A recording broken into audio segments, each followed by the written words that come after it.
propose que nous arrêtions la pause, en français dans le texte, que nous reprenions la séance qui fut suspendue quelques minutes, par un autre thème, qui est un thème tout aussi important, et peut-être même plus encore, et qui est peut-être d'ailleurs une des conséquences de ce que nous avons abordé à l'occasion de la première partie de cette audience, de ce procès, c'est tout ce qui a trait à intelligence artificielle, gardienne ou destructrice de la souveraineté des États, accélératrice ou modératrice des guerres. Vous voyez, pour démarrer, c'est bon, on redémarre la matinée sur un vrai sujet. Voilà, je vous propose qu'on y aille. Petit film introductif, comme d'habitude, pour vous mettre dans l'ambiance. Stephen Hawking, astrophysicien britannique, Elon Musk, patron de Tesla et de SpaceX ou encore, le linguiste américain Noam Chomsky et Steve Wozniak, cofondateur d'Apple, dénoncent, dans une lettre ouverte ce lundi, les potentielles dérives liées à l'intelligence artificielle et aux robots tueurs. Comment l'intelligence artificielle va transformer la guerre? L'intelligence artificielle est une technologie en plein développement qui fascine et inquiète à la fois. Si l'on en croit le volontarisme des grandes puissances à en maîtriser rapidement l'usage, les États-Unis et la Chine semblent ainsi engagés dans une course pour affirmer leur supériorité capacitaire dans ce domaine. Elle effraie en même temps qu'elle pourrait assurer de plus en plus de tâches exigeantes et laisse entrevoir, à terme, un dépassement des capacités humaines. J'appelle Louis Nogès, Xavier Bruno, Myriam Lefkowitz et Jacques Prince.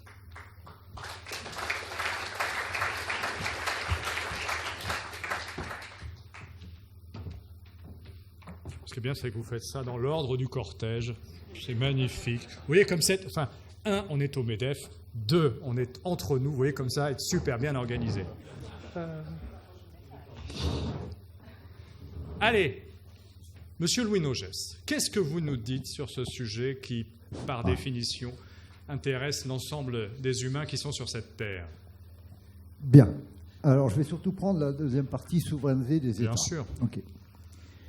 C'est un sujet urgentissime et on est mal parti en Europe. Aujourd'hui, il y a une guerre mondiale entre États-Unis et Chine. Il y a un remarquable livre qu'il faut absolument lire de Kai-Fi, qui est un Chinois qui a travaillé chez Google et qui maintenant travaille en Chine, qui s'appelle AI Superpower, les superpuissances. Il y en a 2 dans le monde, Chine et États-Unis. Et beaucoup de gens, y compris aux États-Unis, ont compris que la Chine, qui était en 2e position, serait en 1re position probablement en 2025 ou plus tard en 2030. La Chine, le pays chinois, a mis en œuvre une politique stratégique majeure d'intelligence artificielle soutenue au plus haut niveau. Le président de la Chine, qui est un démocrate que vous connaissez tous, il a sur sa table de chevet les plus grands livres sur l'intelligence artificielle. Bon, il connaît le sujet et il a mis sa volonté politique derrière. En face, il y a un homme politique que vous connaissez aussi, qui n'a jamais touché un ordinateur de sa vie, Trump. Son seul outil, c'est un smartphone avec Twitter, ce qui est quand même un peu limite en termes d'intelligence artificielle. Et entre ces 2 pays, les États-Unis sont horriblement inquiets aujourd'hui parce qu'ils voient la Chine en termes de papier scientifique, d'application. Et il y a en Chine, sur l'intelligence artificielle, une volonté majeure et surtout opérationnelle. C'est-à-dire qu'ils sont peut-être moins dans la théorie et plus dans la pratique. Ils mettent en œuvre de façon extraordinaire les entreprises et avec une volonté économique et de start-upers et de gagner de l'argent sur l'IA, partout. Bon, ça, c'est les 2 pouvoirs aujourd'hui qui sont là. L'Europe, au milieu, n'existe pas pour le moment. Et là où je suis extrêmement inquiet, et je me bats pour ça, mais j'ai peu de chances d'y réussir, c'est qu'on y va en ordre dispersé. Les petits Français font leur truc dans leur coin, les Allemands aussi. Il y a un truc qui a été extraordinaire et qui m'a fait peur. La communauté européenne vient de publier un livre sur l'intelligence artificielle en Europe. Belle idée. Sauf que c'est présenté pays par pays. Et il y a... La Suède fait ça en machine learning, en deep learning, blablabla. La France fait ça en machine learning, deep learning, etc. Il n'y a aucune vision européenne. Ça, c'est un premier point. Et on est mal parti. Et je ne sais pas comment on peut s'en sortir. La France toute seule, dans ce domaine, n'a aucune chance de survie par rapport à ces puissances en face de nous. Il faudrait qu'on fasse ça au niveau européen. Et il y a un autre sujet, encore un peu plus technique, je vais prendre encore 1 ou 2 minutes sur le sujet, c'est que pour faire de l'intelligence artificielle, on a besoin de puissance de calcul, ça a été évoqué longuement, on a besoin d'énormes puissances de calcul, qu'on appelle le cloud computing, l'informatique dans les nuages. Okay. L'Europe a perdu la bataille du cloud. Aujourd'hui, les grands acteurs sont anglo-saxons, Google, Amazon, Microsoft, un peu IBM, et maintenant les Chinois qui débarquent avec Alibaba, Tencent et Baidu, où il y a la puissance de calcul. Les Européens, on n'a rien compris, on fait la guéguerre idiote d'il y a 25 ans contre la domination des GAFA. Tant qu'on fera ça, on est mort. Acceptons qu'ils aient gagné la bataille de la puissance de calcul. Moi, c'est ce que je fais dans une de mes entreprises. Je développe des logiciels d'intelligence artificielle, je pense, assez performants sur le traitement de l'image pour les entreprises. Ben, je m'appuie sur Google. Alors, je pourrais dire, ils sont américains, d'accord, je ne le fais pas, et quelqu'un d'autre va le faire. Je préfère qu'une boîte européenne comme la mienne fasse un truc moderne, innovant, qui va pouvoir se vendre dans le monde entier en m'appuyant sur la puissance de calcul qui existe. Et donc, on n'a pas vraiment compris, nos politiques n'ont pas compris, on fait des rapports, on a vu un charmant monsieur tout à l'heure avec une belle sauterelle, vous savez, là, une araignée. Hein. Bon, c'était un des rois de l'intelligence artificielle européenne, brillant, maintenant il fait de la politique, c'est mal barré. Ok. Hein. Bon, voilà, il veut venir maire de Paris, c'est très respectable, mais ça ne va pas faire avancer l'IA, on est d'accord. Et donc, tant qu'on fera un rapport, comme il l'a fait, qui prend la poussière actuellement, et ça vraiment, pour moi, c'est une urgence européenne immédiate. Comment faire pour que l'Europe s'unisse?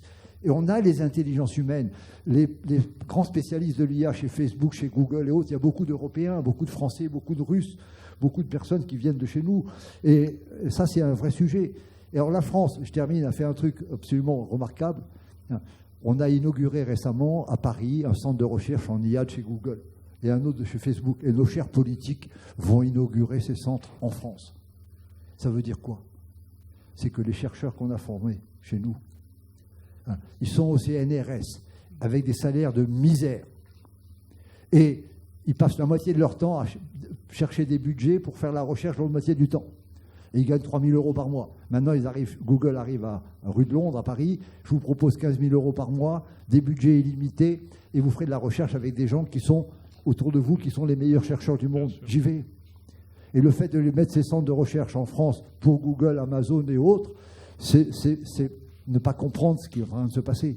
Et on est en train de perdre cette bataille. Et je crois que d'ici à 2020... Et la date limite, c'est 2025. On n'a pas le temps à perdre. Xavier Bruno.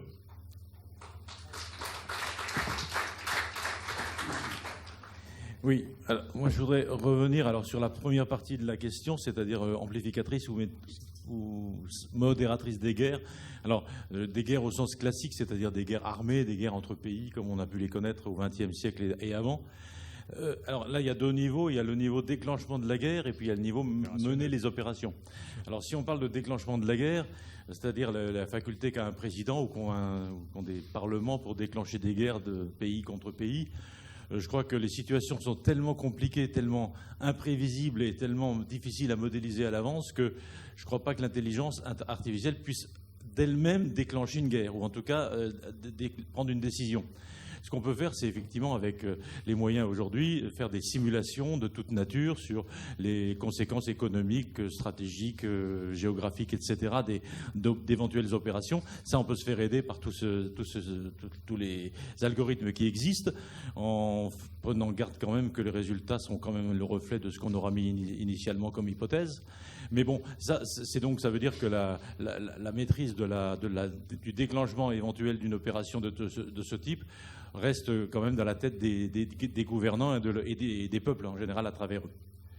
Au niveau des opérations à monter et des opérations qui sont menées sur le terrain, bon, évidemment, il y a des avions qui sont de plus en plus automatiques, qu'on appelle des drones, ça commence à exister. Il y a des tas de systèmes qui sont automatisés. Aujourd'hui, ils sont plus ou moins employés en France, aux États-Unis et ailleurs par des armées qui restent normalement maîtres de ce qu'ils font. Et aujourd'hui, ce sont uniquement des aides ou à la décision par des moyens d'observation, des moyens de calcul, etc., ou de transmission, ou bien des aides à l'opération par des opérations de type robot tueur, comme ça peut exister, ou drone tueur, comme ça peut exister. Mais pour l'instant, ça reste quand même extrêmement limité et dans la main des décideurs. Donc aujourd'hui, je ne vois pas à moyen terme en tout cas, de dangers liés à une intervention autonome de l'intelligence artificielle dans ces domaines. Myriam Lekowitz. Merci. Oui, pour rebondir un peu sur l'évocation de ces robots tueurs. Alors certes, ça fait peur à tout le monde en se disant il y a des robots qui vont arriver sur les champs de bataille et qui vont tuer. Alors comment ils vont prendre la décision de tuer? Est-ce qu'ils vont arriver à savoir est-ce que c'est un civil ou pas un civil? Donc je ne voudrais pas nier ce risque-là, mais de mon point de vue, et vraiment pour aller dans votre sens, le risque existe. Ceci dit, ces robots sont programmés par des humains et c'est eux qui leur indiquent comment prendre ces décisions. Et certes, le risque existe, mais c'est pas un problème de l'intelligence artificielle en soi, c'est pas un problème technique, mais c'est un problème politique. Donc, ce qu'il faut faire, c'est s'intéresser à la politique au lieu de dire « Attention, l'intelligence artificielle va prendre le dessus, ces robots vont s'autonomiser et du coup, ils vont aller tuer n'importe qui, ils vont tomber dans les mains de personnes très négatives qui vont décider de tuer un type de population. » On n'en est pas encore là. Alors, par ailleurs, ce qui me semble aussi critique, et on a vu plusieurs fois là des choses qui passaient sur l'écran, sur des grands industriels, typiquement Elon Musk par exemple, qui disent attention, ces robots risquent de nous gouverner, qu'est-ce qui va se passer avec ces robots? Je me dis, ce qui est inquiétant, et là où il faut faire attention, c'est que ce sont les mêmes industriels qui ensuite se présentent comme des remparts face à ces potentiels problèmes d'autonomisation. Donc il me semble que là encore, il faut avoir vraiment un regard critique sur qui annonce la fin du monde et qui se propose ensuite d'être un rempart.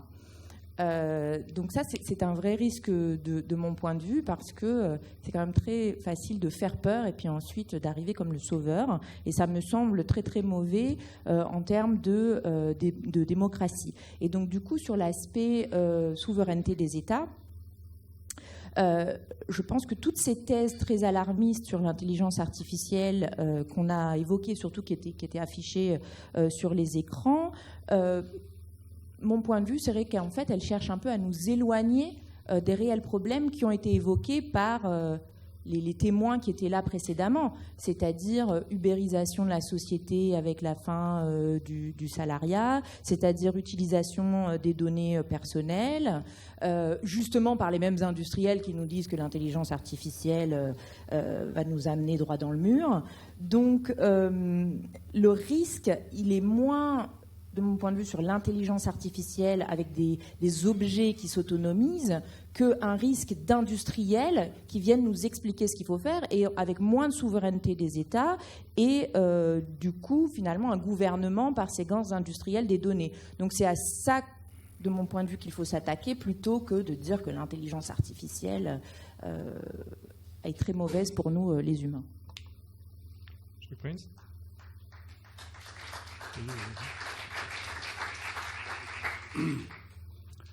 Donc quelques mots là sur ces problèmes d'IA et de guerre.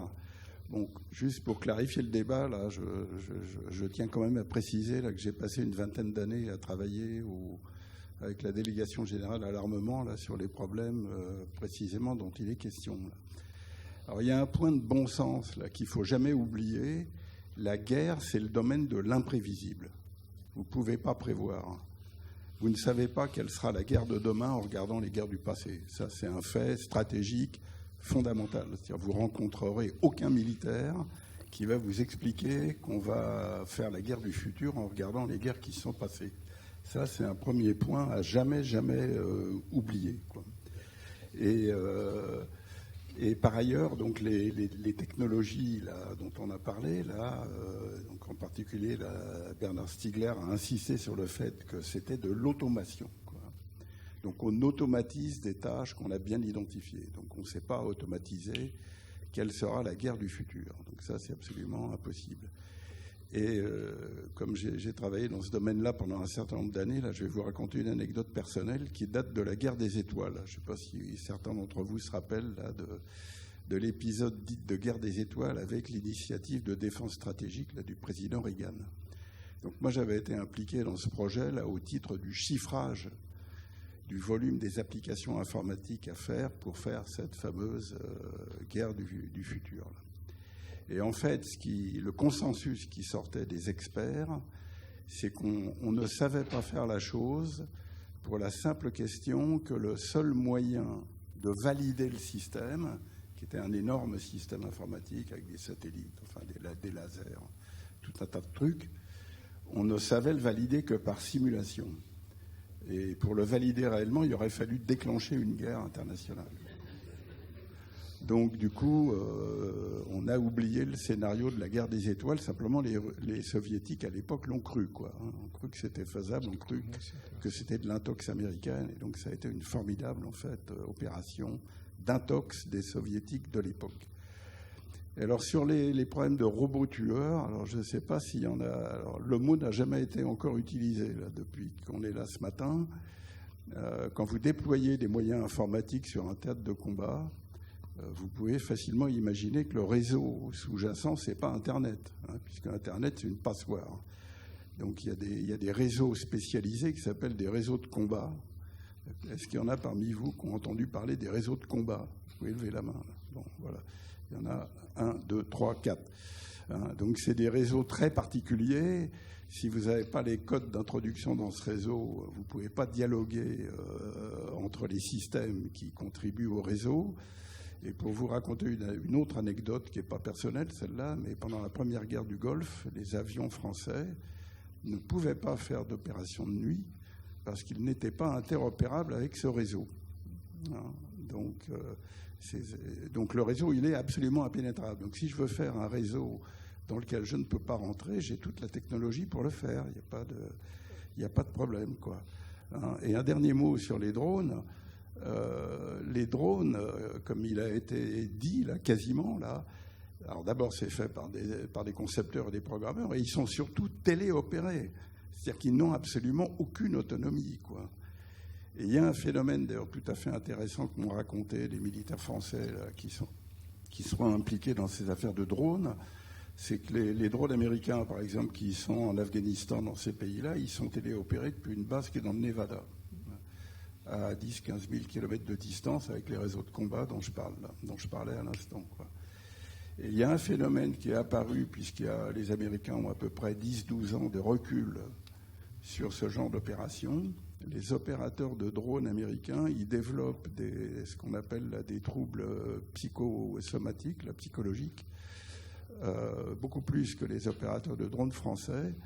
Et c'est en fait le problème du rapport à la mort. C'est-à-dire que quand vous téléopérez un drone, que vous lâchez des bombes sur un village, vous êtes sûr que vous allez peut-être tuer vos ennemis, mais vous allez tuer beaucoup de gens qui n'ont rien à faire dans le truc, quoi.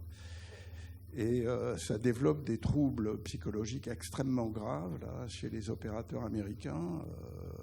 Et donc, ils sont en train de revoir leur doctrine de téléopération. Enfin, c'est juste pour vous montrer le genre de petits problèmes qu'on a. Donc, c'est pas du tout des jeux vidéo.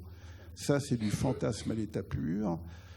Tout ce qu'on raconte sur la Chine, moi, il se trouve que j'ai passé beaucoup de temps en Chine parce que j'ai monté un projet avec la Chine. Alors, on se sert de la Chine comme un paravent pour faire peur à tout le monde. Enfin, la Chine n'a jamais déclenché de guerre mondiale. Nous, en Europe, on est quand même les champions de la guerre mondiale puisqu'on en a fait 2, quoi. Donc, ce n'est pas les Chinois qui sont dangereux. C'est l'incompétence de nos dirigeants, c'est l'incompétence des programmeurs mal formés, c'est la naïveté des gens. C'est tous ces trucs-là qui sont dangereux. C'est pas, la technologie, elle n'est pas dangereuse. Si la technologie n'est pas dangereuse, voilà une parole qui va nous rassurer.